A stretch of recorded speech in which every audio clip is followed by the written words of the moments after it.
तैयार किया, फिर लकड़ी का पिलर और फिर पत्थर का पिलर देकर के ऊपर छत डाला। समझ रहा ना? मतलब धीरे धीरे डेवलप हो रहा है।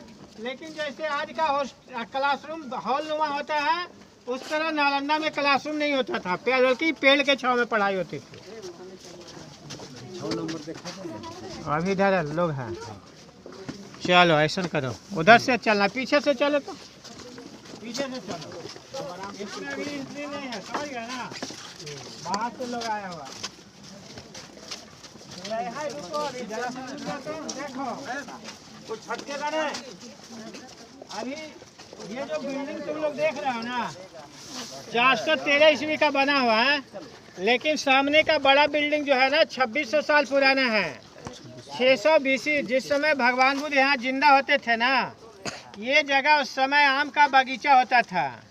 ये जो आम का बगीचा था, भगवान बुद्ध के प्रमुख शिष्य सारीपुत्र का जन्म स्थान था। समझ रहे हो ना? सारीपुत्र, मोगलायन, आनंद, उपाली, ये सब भगवान बुद्ध के शिष्य होते थे।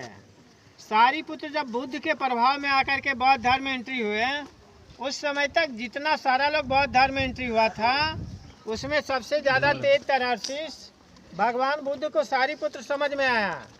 जैसे क्लास में क्लास टीचर तुम लोग के मॉनिटर बनाते हैं ना, बुद्ध ने भी सारीपुत्र को धर्म सेनापति बना दिया।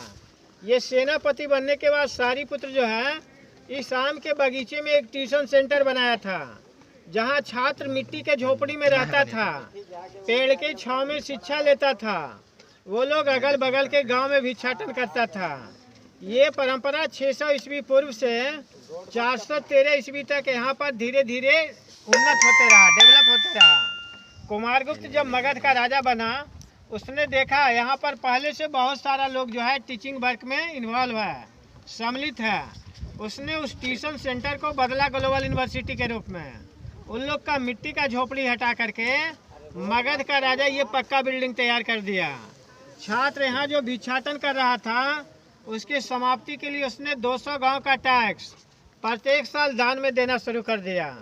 तो इस तरह से ट्यूशन सेंटर को कुमारगुप्त जो है ग्लोबल यूनिवर्सिटी में बदल दिया, जहाँ की दक्षिण पूर्व एशिया से छात्र पढ़ाई करने के लिए आने लगा।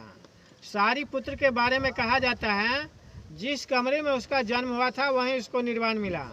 उसके अस्थि को छात्रों ने मिट्टी से कवर किया, जो विभिन्न 7 राजा द्वारा विकसित होते हुए नालंदा का ये बड़ा स्तूप बना। उधर देखो, सामने का जो बड़ा स्तूप है सारीपुत्र का, जिन्होंने 2600 साल पहले यहाँ ट्यूशन सेंटर का शुरुआत किया था।